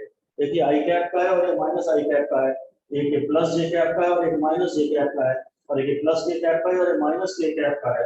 आपके पास जो आंसर आ जाएगा वो हम डायरेक्ट हम लिख सकते हैं। तो जिन लोगों को मैट्रिक्स आती है मैथ्स के स्टूडेंट्स को, उनको ये मैट्रिक्स फॉर्म में पढ़ाया जा सकता है। हम हेडिंग दे देते हैं cross product in matrix form. तो मैं इसे पढ़ाने में इंटरेस्टेड नहीं हूँ क्योंकि मुझसे न्यूमेरिकल तो ऑलरेडी सॉल्व हो रहे थे ना। तो वो कहता है अगर ए की value x i cap plus a by j cap, j को जरा मुझे ढंग से बनाना चाहिए, जरा j सही नहीं बन पाता, j cap plus a z k cap और वेक्टर b है dx i cap plus dy j cap plus dz k cap. जो a क्रॉस b है ना, उसको मैट्रिक्स नोटेशन में इस तरह लिखा जाता है, ये i ये j और ये k, और यहाँ तीनों कॉपी कर देते हैं ax ay और az, और यहाँ कॉपी कर देते हैं bx और dy और bz। बस इसके आगे मैं इसको ओपन करना नहीं चाहता, इसे मैं नहीं सिखा रहा, मैथ्स के स्टूडेंट इसे अपने आप जानते ही हैं। हम इस बारे में बातें और करेंगे तो फिर एक्स्ट्रा वो अननेसेसरी बातें करेंगे जिससे हमारा टॉपिक टफ हो जाएगा। मैट्रिक्स फॉर्म में इसको इसके आगे कैसे सॉल्व करना है ये मैथ्स के स्टूडेंट्स जाने हैं, वो मैथ्स क्लास में उन्हें पढ़ाया जाएगा। मैं किसी चीज में इंटरेस्ट नहीं हूँ, मैं मैट्रिक्स मेथड से इसे सॉल्व करूंगा ही नहीं, मैं नॉर्मल ब्रैकेट ओपन करके डिस्ट्रीब्यूटिव लॉ से बेसिक से सॉल्व करूंगा। एक एग्जांपल एनसीईआरटी में लास्ट में दिया है, हम उसकी बात कर लेते हैं, हम इसे मैट्रिक्स से नहीं करेंगे। एक एग्जांपल दे रहा है जो 7.4 है, कहता है find the scalar and vector product of two vectors. एक वेक्टर है a है 3i minus 4j plus 5k। अच्छा है क्योंकि डॉट प्रोडक्ट की डिवाइस से बात है, और वेक्टर b है -2i plus j -3k, 3i minus 4j plus 5k और -2i plus j minus 3k। ठीक है, अगर डॉट प्रोडक्ट की बात करें तो i का पेयर बनाएंगे, j का पेयर बनाएंगे प्लस -4 × 1 और k का पेयर बनाएंगे -15, और अपने आंसर में i j k नहीं लिखेंगे, शायद -25 इसका आंसर है, तो उसमें वहां दिया। ठीक, और अगर क्रॉस प्रोडक्ट निकालना हो तो भाई मैं तो इसमें मैट्रिक्स मेथड से नहीं करूंगा, ये थोड़ा लेंथी ऐसा लगेगा कि है, पर आप टाइम नोट करिएगा, इसमें ज्यादा टाइम हमें लगेगा नहीं। यार मैट्रिक्स अगर आपको आती है तो आप मैट्रिक्स से कर लीजिए, मैं तो फिलहाल नहीं पढ़ा रहा, मैं इसको बकायदा 3i को तीनों में ले रहा हूँ, तो ये 6 हो जाएगा i cross i plus 3i cross j minus 3 3 से 9 i क्रॉस k, फिर i क्रॉस k हो गया। ओके, -4 2 से 8 -8 j cross i -4 j cross j और +4 3 से 12 j क्रॉस k, तो 5 से मल्टीप्लाई कर रहा हूँ 10 k क्रॉस i। सर ये -2i कैप होगा ना? -2 सेकंड, ये सेकंड वाले हैं sir -2i cap plus j sir minus जहाँ आपने a और b का क्रॉस प्रोडक्ट लिखा है उसी में 4 2 से 8, मैं पूरा चेक कर लेता हूँ, एक 3 2 से 6 हो गया, एक 3 ये हो गया, एक 3 3 से 9 हो गया। ठीक है सर वेक्टर b का जो वहाँ पे आपने -2 है, -2i कैप। चेक कर रहा हूँ। यस सर, पहला वेक्टर -4 से जब मल्टीप्लाई किया तो ये 8 हो गया j क्रॉस i, -4 से मल्टीप्लाई किया तो j क्रॉस j हो गया। अब माइनस और -4 इज 12 j क्रॉस k, ये भी सही है। सर तो वेक्टर वेक्टर b पर की आपने वैल्यू वेक्टर b को -2i है। देख लीजिए बस। वेक्टर b की जो सर, वैल्यू पर क्वेश्चन आपने में दी है -2 लिया। हाँ, कॉपी करने में ही सारी प्रॉब्लम हो जाती है, सही बात है। सारी प्रॉब्लम कॉपी करने में कई बार हो जाती है, उसके बाद के सारे स्टेप्स बेकार हो जाते हैं। बहुत अच्छा हुआ आपने इसका लाइव डेमो देखा, हमने यहाँ से बस एक ये मिस कर दिया, इसके बाद इतनी सारी मेहनत की और वो सब बेकार हो गया, ये माइनस है, एक ये वाला टर्म तो मेरा फर्क नहीं पड़ेगा, -6i क्रॉस i, तो जब इसमें मल्टीप्लाई करूंगा -4j + 2 8j क्रॉस i हो गया। अब जब मैं इससे मल्टीप्लाई करता हूँ तो -10k क्रॉस i हो गया, फिर हो गया +5 k क्रॉस j हो गया, और -5 × 15 k क्रॉस k हो गया। इसमें से मुझे मालूम है ये खत्म हो जाएगा, ये खत्म हो जाएगा और ये खत्म हो जाएगा। अब मैं लिख रहा हूँ यहाँ i j k बना ले रहा हूँ। अब ये वाला टर्म पकड़ रहा हूँ तो 3i क्रॉस j, ये वाला टर्म तो आ जाएगा 3k, ये भी खत्म हो गया। -9i cross k, i cross k is -j, उल्टा चलना पड़ रहा है क्योंकि, +8 j cross i, j cross i में भी उल्टा चलना पड़ रहा है, तो -k, यहां तक काट दिया। अब आया 12 j cross k, j cross k तो सीधा जाना पड़ रहा है, या i कैप का दूसरा टर्म आ गया, इधर -10 k क्रॉस i तो ठीक जा रहा है, तो -10j, इधर 5 k क्रॉस j में -i आ जाएगा, उल्टा जाना पड़ रहा है, 5 - i, k क्रॉस j में उल्टा जाना पड़ रहा है, ये भी खत्म हो गया, ये भी खत्म हो गया, ये तो खत्म हो गया था। 1 2 3 4 5 6, हाँ ठीक है। अब मैं i वाला बना लेता हूँ, मेरे पास एक i यहाँ पर है और एक i यहाँ पे, 12i - 5i मेरे ख्याल से हो गया 7i। फिर jj वाले बना लेता हूँ, -9j -10j, तो -1j हो जाएगा। और अब k वाले का पेयर बना लेता हूँ, 3k - 8k यानी कि -5k। ये इसका आंसर चेक कर लेते हैं, इसका फाइनल आंसर दिया है हाँ, -7i आ रहा है शायद, +j + 5k, कहीं थोड़ी बहुत गलतियां हो गई हैं।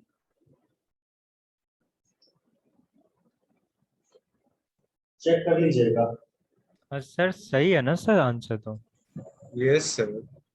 सर नीचे उसका रिवर्स किया है तो वो बताया तो सर। नीचे b क्रॉस a है। करेक्ट। इसने बाद में b क्रॉस a निकाल कर दिया है, ठीक है। इतने लंबे कैलकुलेशन के बाद नॉर्मली लैक ऑफ कॉन्फिडेंस तो हो ही जाता है कि कहीं एक भी मिस्टेक हो गई होगी तो सारी कहानी बेकार हो जाएगी। हाँ, ये a क्रॉस b है, मैं अब आपसे ये भी और कह दूंगा कि जो b क्रॉस a आएगा वो -a क्रॉस b आएगा, और इसलिए इसका आंसर आएगा -7i कैप + j कैप + 5। तो मैं ये भी कहूंगा जो a क्रॉस b का मैग्नीट्यूड है या जो b क्रॉस a का मैग्नीट्यूड है वो है 7 स्क्वायर प्लस -1 का स्क्वायर प्लस -5 का स्क्वायर, बस सब कहानी खत्म। यानी a क्रॉस b को हम लोग बोलते हैं a, फिर हम बोलते हैं b, फिर बोलते हैं साइन थीटा, और यहाँ पर फिर एक n कैप लिख देते हैं। a क्रॉस b सिर्फ a b साइन थीटा नहीं होता, ये सब तो हो गया। वैसे लास्ट बात ये कर लीजिए कि a cross b is not equal to, मतलब a क्रॉस b का ऐसा लिख लीजिए, a cross b is not equal to a b sine theta, बस a क्रॉस b का magnitude is equal to a b sine theta, बस इतना ही फिलहाल ध्यान दीजिए, आपका काम हो जाएगा और ये डिस्कशन समाप्त होता है। क्रॉस प्रोडक्ट में आप अगर वो पाम रूल हटा दें और मैट्रिक्स वाली बातें हटा दें तो फिर क्रॉस प्रोडक्ट बड़ा आसान है, क्योंकि आपको सिर्फ ये जानना है कि i cross i is equal to j cross j is equal to k cross k is equal to 0 होता है। उसके बाद आपको ये जानना है ये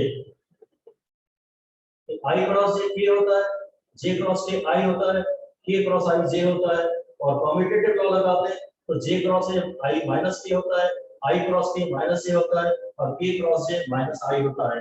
ये बातें अगर आपको दो बातें पता है तो क्रॉस प्रोडक्ट की समरी का आपको इससे ज्यादा एक्चुअली लिखने की कोई जरूरत ही नहीं, सिर्फ इतना लिखिए क्रॉस प्रोडक्ट और न्यूमेरिकल अपने आप बनाइए।